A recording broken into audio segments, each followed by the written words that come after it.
Hello, my name is Nisha. I love reading books. आज मैं आपसे जिस बुक के बारे में बात करने वाली हूँ वो है ये बुक, इकिगाई।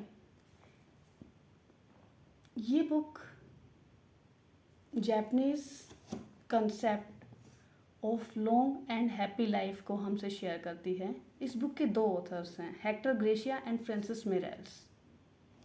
वैसे तो कहते हैं कि किसी बुक को उसके कवर से कभी जज नहीं करना चाहिए, बट इस बुक का कवर मुझे पर्सनली बहुत अच्छा लगा था। आपको कैसा लगा? बट जितना अच्छा इस बुक का कवर है, उससे कहीं ज़्यादा अच्छा इस बुक के अंदर लिखा हुआ कंटेंट है। इस बुक में जो कुछ भी लिखा गया है वो बहुत ही रिलेवेंट है और हमारी लाइफ को इम्प्रूव करने में हमें बहुत हेल्प करने वाला है। इस बुक में ऑथर ने जापान के एक आइलैंड ओकिनावा में रहने वाले लोगों की लाइफ स्टाइल को स्टडी किया है और फिर उन बातों को हमसे शेयर किया है। क्या है ऐसा जिससे कि वो लोग एक लॉन्ग और हेल्दी लाइफस्टाइल जीते हैं। वहाँ पर वर्ल्ड के सबसे ज़्यादा सैनिटेरियंस हैं, मीन्स वो लोग जो सबसे ज़्यादा 100 साल से ऊपर की उम्र के हैं और वो हेल्दी भी हैं, वो एक्टिव भी हैं। तो क्या सीक्रेट्स हैं वो इस बुक में शेयर किए गए हैं। मैं आपको इस बुक को 10 मेजर पॉइंट्स में डिवाइड करके आपको बताने वाली हूँ। सबसे पहला पॉइंट है stay active and don't retire. हमें अपनी लाइफ में एक्टिव रहना चाहिए, कुछ ना कुछ करते रहना चाहिए। जापानीज लैंग्वेज में रिटायरमेंट के इक्विवेलेंट कोई वर्ड है ही नहीं। They people don't get retire at all. वो जो भी काम चूज़ करते हैं उसे अपने लाइफ टाइम एंजॉय करते हैं और उसे तब तक करते रहते हैं जब तक कि वो जिंदा रहते हैं। जब आप कोई ऐसा काम चूज़ कर लेते हैं, आप ऐसा काम ढूंढ लेते हैं जिसे करने में आपको मज़ा आता है, जिस काम को करके आपको खुशी मिलती है, जिस काम को करते हुए आप थकते ही नहीं हैं, ऐसे काम से भला कौन रिटायर होना चाहेगा। वो काम ही आपको ढूंढना है जिसे आप एंजॉय करते हैं, तो फिर आप भी कभी रिटायर नहीं होना चाहेंगे। So find out that work which gives you happiness.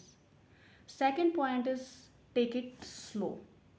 जो इस बुक में मेंशन किया गया है कि आपको अपनी लाइफ को अनहरिड वे में स्लोली स्लोली एंजॉय करना है।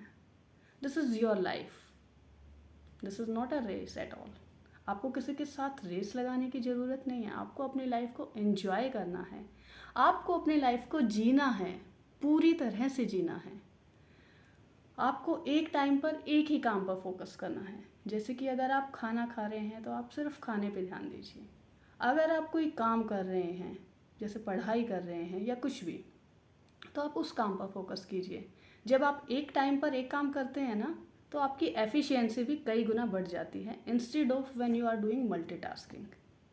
तो आपको अपनी लाइफ को किसी रेस की तरह नहीं जीना, एंजॉय करना है, हर दिन को सेलिब्रेट करना है, हर दिन को उतनी ही खूबसूरती से जीना है। जब आपका हर दिन अच्छा होगा तो आपकी लाइफ तो अल्टीमेटली अच्छी हो ही जाएगी। Third point, don't fill your stomach. Japanese कहते हैं कि आपको अपने स्टमक को 100% फिल नहीं करना चाहिए। इसके लिए उनका एक कंसेप्ट है जिसे वो बोलते हैं hara hachi bu, which means they follow 80 and 20% principle. कि वो अपने खाने में ऐसे खाना खाते हैं कि उनका स्टमक 80% फिल होता है और 20% एम्प्टी रहता है। अब इसको फॉलो करने में उनका जो खाना सर्व करने का स्टाइल है वो बहुत ही इंटरेस्टिंग है और वो उनको हेल्प करता है। जैपनीज़ लोग छोटे छोटे बाउल्स या प्लेट्स में, बहुत सारे मल्टीपल बाउल्स या प्लेट्स में मल्टीपल डिशेस को रखते हैं सर्व करते हुए। जब वो इस तरह से खाना खाते हैं तो एक तो उनको वैरायटी बहुत ज़्यादा मिल जाती है, और छोटे बाउल्स में या प्लेट्स में जब खाना सर्व किया जाता है तो वो कम खाते हैं। उनका स्टमक हैप्पी भी रहता है क्योंकि उन्हें वैरायटी मिलती है एक ही मील में, डिफरेंट काइंड ऑफ वैरायटी, और वो कम खाते हैं, जिससे कि उनका 80-20 का प्रिंसिपल फॉलो करते हैं वो लोग। उनका मानना है कि जब आपको लगने लगे कि आपका पेट भर गया है बट स्टिल आप और खा सकते हो, तो उसके बाद आपको खाना नहीं खाना चाहिए। ये हेल्प करता है उनकी लॉन्ग और हेल्दी लाइफस्टाइल में। प्लस उनका जो मील है उसमें बहुत ज़्यादा एंटीऑक्सीडेंट रिच डाइट होती है। जैसे कि वो ग्रीन टी बहुत ज़्यादा पीते हैं। वो लोग, एक फ्रूट है सिकुवासा, फुल ऑफ एंटीऑक्सीडेंट, ये लेमन फैमिली होता है, वो बहुत ज़्यादा ईट करते हैं। और उनकी डाइट है वो फुल ऑफ वेजिटेबल्स होती है, मोस्टली वेजिटेबल ईट करते हैं। एंड उन एक डिश जो बहुत ज़्यादा खाते हैं। तो उनका जो मील प्लान है वो कुछ इस तरह का होता है कि जिसमें हेल्थ से रिलेटेड बहुत ज़्यादा ध्यान दिया जाता है। आपकी हेल्थ के अकॉर्डिंग ही डाइट को प्लान किया जाता है और वो लोग 80% खाते हैं। तो आप भी आज से कम खाना शुरू कीजिए, आपको हेल्दी रहना है और लॉन्ग लाइफ जीनी है। उसके बाद number 4 point comes, surround your self with the good people. अब आपको आपके आसपास जो लोग हैं, जैसे कि आपके फ्रेंड्स हैं, आपके नेबर्स हैं, आपकी फैमिली है। आपकी फैमिली को तो आप चूज़ नहीं कर सकते, वो तो आपको मिल गई, बट आपके फ्रेंड्स को आप चूज़ कर सकते हैं। तो अपने आप को ऐसे लोगों से सराउंड कीजिए, आपकी हैप्पीनेस में ऐड ऑन करते हैं, ना कि आपको परेशान करते हैं। जापानीज़ लोग कुछ कम्युनिटीज़ डेवलप करते हैं, अपने सर्कल डेवलप करते हैं depending on their personal interest. जैसे कि वो लोग, किसी को पियानो प्ले करना पसंद है, किसी को डांस करना पसंद है, तो इस तरह से सिमिलर इंटरेस्ट वाले वो ग्रुप्स बना लेते हैं और उन ग्रुप्स में वो अपनी डे टू डे एक्टिविटीज़ को, अपनी लाइफ को एंजॉय करते हैं। तो इस तरह से हमारे फ्रेंड्स, हमारा नेबरहुड हमारी लाइफ में बहुत बड़ा रोल प्ले करता है। क्योंकि जब हमारी रिलेशनशिप हमारे फ्रेंड्स से, हमारे नेबर से अच्छी रहती है तो डेफिनेटली हमारा हर दिन खूबसूरत हो ही जाता है। डेफिनेटली हम अपनी लाइफ को एंजॉय करने लगते हैं। Then comes 5th point, which is get in shape for your next birthday.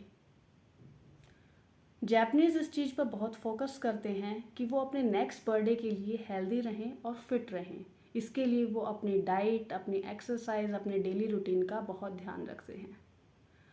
अब वहाँ पर आप 80 ईयर्स 90 ईयर्स के लोगों को देखोगे तो वो ये नहीं कहते कि मैं तो बूढ़ा हो चुका हूँ, अब मुझसे काम नहीं होगा, अब मैं थक जाता हूँ। नहीं, ऐसा कोई भी नहीं बोलता।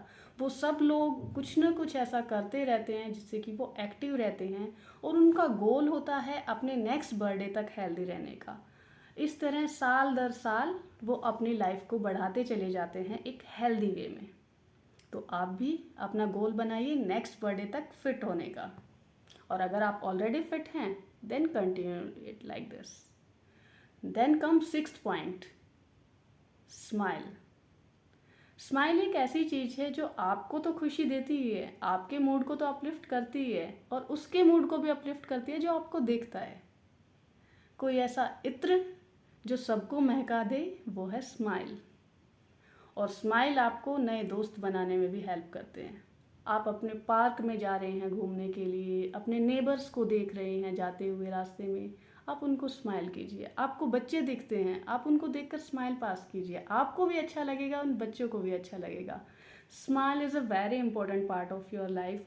जितना आप स्माइल करते हैं आप तो खुश रहते ही हैं, सामने वाला जो भी आपको देखता है वो भी खुश हो जाता है। तो स्माइल को अपनी लाइफ का इम्पोर्टेंट पार्ट बना लीजिए। Next come 7th point, reconnect with the nature. हम सब लोग नेचर के साथ रहने के लिए ही बने हैं। We are part of nature, but आजकल ऐसा लाइफस्टाइल है जिसके कारण हम सिटीज़ के अंदर रहते हैं। हमारा लाइफस्टाइल इतना बिजी हो गया है कि हमें खुद के लिए टाइम नहीं मिलता है। तो हमें क्या करना है, हमें ब्रेक्स लेने हैं अपने काम के बीच में to reconnect with the nature. हमें कहीं ऐसी जगह जाना चाहिए जहाँ हम रिकनेक्ट हो सकते हैं नेचर से। अगर आप बहुत ही बिजी जगह पर हैं तो आपको ब्रेक लेकर ज़रूर जाना चाहिए। अदरवाइज़ पार्क्स में जाना, पेड़ों के आसपास घूमना, नेचर के साथ रहना, टाइम स्पेंड करना डे टू डे लाइफ में आपको बहुत ही हेल्प करने वाला है। It keeps on recharging your battery. जब आपकी बैटरी लो हो जाती है ना तो उसको रिचार्ज करने का सबसे आसान तरीका है नेचर के साथ टाइम स्पेंड कीजिए, आप खुद ही रिचार्ज हो जाएंगे। इसको आपको ज़रूर फॉलो करना है। उसके बाद 8th पॉइंट आता है, गिव थैंक्स। हमें जो कुछ भी मिला है, हमारी लाइफ, हमारे आसपास की हवा, पानी, नेचर, इन सब को हमें थैंक्स बोलना चाहिए। हमें अपने एंसेस्टर्स को थैंक बोलना चाहिए हमारे इंटेलिजेंस के लिए जो हमें मिला है अपने एंसेस्टर्स से, उसके लिए हमें अपने एंसेस्टर्स को थैंक करना चाहिए। आप जब थैंकफुल होते हैं ना, तो आपकी वाइब्रेशंस हाईएस्ट होती हैं, आप खुश होते हैं। आपको कंप्लेन करने की ज़रूरत नहीं है आपके पास क्या है, बल्कि आपको थैंक यू बोलने की ज़रूरत है जो आपको मिला है उसके लिए। और जब आप थैंकफुल होते हैं तो आपकी ये पाइल बढ़ती चली जाती है जिसके लिए आप थैंकफुल रहेंगे। So this is very important part जिसे आपको ज़रूर फॉलो करना चाहिए। जब आप थैंकफुल होते हैं तो आपकी लाइफ में अपने आप वो चीज़ें ऐड होने लग जाती हैं जिनके लिए आप और ज़्यादा थैंक्स बोलना चाहेंगे। And the last point is ninth point, sorry this is not the last point, this is ninth point which is live in the moment. कभी कभी हम लोग पास्ट में जी रहे होते हैं, कभी हम फ्यूचर में जी रहे होते हैं, लेकिन हम खुश नहीं होते हैं, क्योंकि कई बार हम पास्ट की टेंशन को लेके बैठ जाते हैं तो कभी फ्यूचर की टेंशन को। तो हमें खुश रहने के लिए क्या करना है, अभी इसी वक्त इसी मोमेंट में जीना है, इसी मोमेंट को एंजॉय करना है। लाइफ है, जो कुछ है वो अभी है, इसी वक्त है। इस लम्हे को अगर आप जीना जानते हैं, आप इस लम्हे को, इस दिन को एंजॉय करना जानते हैं, तो आपकी सारी लाइफ खूबसूरत हो जाती है। ये पल, ये समय जो आज है, अभी है, जिन लोगों के साथ आप हैं, ये दोबारा आपको नहीं मिलने वाला। लाइफ में कभी भी कोई भी मोमेंट रिपीट नहीं होता है। तो आपको अपने प्रेजेंट को एंजॉय करना, प्रेजेंट मोमेंट में रहना है। और इन सब में आपकी हेल्प करती हैं कुछ चीज़ें जो जापानीज़ अपने डे टू डे लाइफस्टाइल में फॉलो करते हैं, जैसे कि मेडिटेशन। जैन और बुद्धिस्ट मेडिटेशन जो मोस्टली फोकस करती है to live in the present moment. ये आपको हेल्प करती है हर उस सिचुएशन से बाहर निकलने में, रेजिलियंस को बढ़ाने में। रेजिलियंस मीन्स कि आप अपनी प्रॉब्लम से वापस कितनी जल्दी आ जाते हैं, कितना आप अपनी प्रॉब्लम्स के लिए फ्लेक्सिबल हैं, दैट इज़ कॉल्ड रेजिलियंस। तो मेडिटेशन आपको रेजिलियंट भी बनाती है, आपके माइंड और बॉडी को स्टेबल भी करती है। उसके साथ ही कुछ और टेक्निक्स हैं जो वो लोग फॉलो करते हैं, जैसे कि they follow exercise like radio taiso exercise. Radio taiso exercise world war 2 के टाइम पे स्टार्ट हुई थी। इस एक्सरसाइज को उस टाइम रेडियो पे बताया जाता था, तो इसका नाम रेडियो ताइसो पड़ गया। ये एक मॉर्निंग वार्म अप एक्सरसाइज है जिसमें आपकी बॉडी के हर एक पार्ट को थोड़ा थोड़ा मूव किया जाता है। ये बहुत इजी एक्सरसाइज है। उसके बाद वो लोग योग को फॉलो करते हैं, जो कि उन्होंने बताया भारत से आया है। योग जैसे कि राजयोग, हठ योग और सूर्य नमस्कार, बहुत सारे इम्पोर्टेंट फैक्टर्स हैं इनकी, मेडिटेशन की, योग की, मार्शल आर्ट्स की, जो चाइना से आई है उसे भी जापानीज़ लोग फॉलो करते हैं। ताई ची को, ताई ची का मेन पर्पस है सेल्फ डिफेंस सिखाना। तो इन सब चीज़ों से वो लोग सीखते हैं अपनी लाइफ को स्टेबल करना, बैलेंस करना, और वो एक्टिव और हेल्दी भी रहते हैं। तो क्यों ना हम भी इन चीज़ों को अपनी लाइफ में, डेली लाइफ में, रूटीन में लेकर आएँ और हम अपनी लाइफ को भी इम्प्रूव कर लें। जब हमारे योग को जापानीज़ लोग फॉलो कर सकते हैं तो why can't we ourself follow योग। हमें भी ज़रूर करना चाहिए।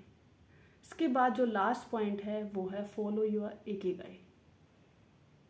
हम सब की कोई ना कोई इकिगाई होती है और हमें उसको फॉलो करना होता है।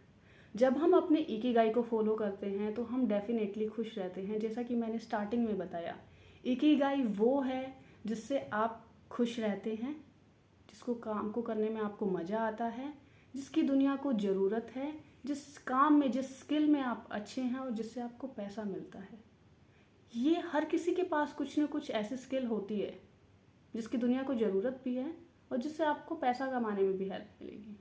आपको ज़रूरत है बस अपनी उस स्किल को पहचानने की, आइडेंटिफाई करने की। तो आप अपने स्किल को आइडेंटिफाई कीजिए। मैंने अपने इकिगाई को ढूंढ लिया है। आप इस बुक को रीड कीजिए, सेल्फ एनालिसिस कीजिए। इस बुक से आपको क्या सीखने को मिलता है वो मुझसे ज़रूर शेयर करना। Thanks for watching and bye bye.